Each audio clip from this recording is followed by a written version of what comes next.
Hi అండి, నమస్తే. Welcome to my channel Sarala haven.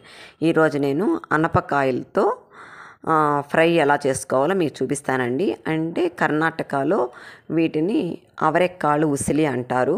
ఈ డిష్ పేరు చాలా అంటే చాలా వెరైటీస్ చేస్తారండి. ఇవి అనపకాయల సీజన్ వస్తే బెంగళూరులో ఉప్మాలో కదే, పొంగల్లో కదే, వాంగీబాతులో కదే చాలా అంటే చాలా వెరైటీస్ చేస్తారులేండి. నేను ఒక వెరైటీస్ చేసి చూపిస్తాను మీకు. ఇది ఆనపగింజలు బాగా ఒలుచుకొని నీళ్ళల్లో వేసుకొని కడిగి శుభ్రంగా పక్కన పెట్టుకోవాలండి. తర్వాత స్టవ్ వెలిగించుకొని కుక్కర్ పెట్టుకొని కొంచెం వెన్న వేసుకోవచ్చు, నెయ్యి కూడా వేసుకోవచ్చు. ఒక 3 స్పూన్లు ఆయిల్ వేసుకుందామండి. అసలు చాలా ఫేమస్ అండి ఇక్కడ ఈ అనపకాయలతో చాలా అంటే చాలా వెరైటీస్ చేస్తూ ఉంటారు. చూద్దాము. ఫస్ట్ ఆవాలు వేసుకున్న తర్వాత జీలకర్ర వేసుకున్నాం. అవి కొంచెం చిటపటలాడాక కరివేపాకు, పచ్చిమిరపకాయలు వేసుకోవాలండి. నీకు కారం ఎంత కావాలో అంతే వేసుకోండి. కొంచెం స్పైసీగా ఉంటే చాలా బాగుంటుంది. దీనికి అవరెక్కాళ్ళు ఉసిలి అంటారు ఇక్కడ. అది వేసాక ఈ గింజలన్నీ వెత్తి అందులో వేయాలి. అందులో వేసి బాగా గెంటితో అటు ఇటు కలిపెట్టాలండి. పచ్చివాసన పోయినంత వరకు కలిపెట్టాలి. ఇలాగా ఎన్నో రకాలు చేస్తారండి ఇక్కడ. ఉప్మా చేస్తారు, వాంగీబాత్ చేస్తారు, టమోటా బాత్ చేస్తారు, ఇంకా చాలా వెరైటీస్ చేస్తారు. మళ్ళీ కొంచెం ఉప్పు వేసుకుందామండి. బాగా ఉప్పు వేసుకొని సాల్ట్ వేసా, కొంచెం పసుపు వేసాను. వేసి బాగా గెంటితో ఫ్రై చేయాలా అటు ఇటు.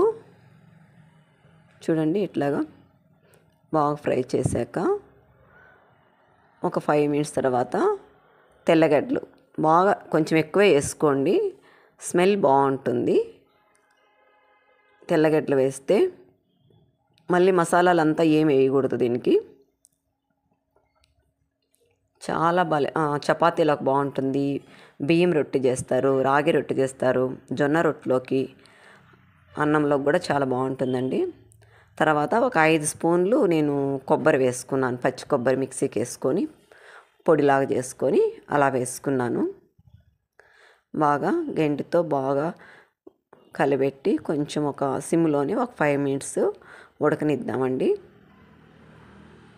తర్వాత కొంచెం మనకి ఎంత వాటర్ కావాలో అంతే వేసుకుందాము.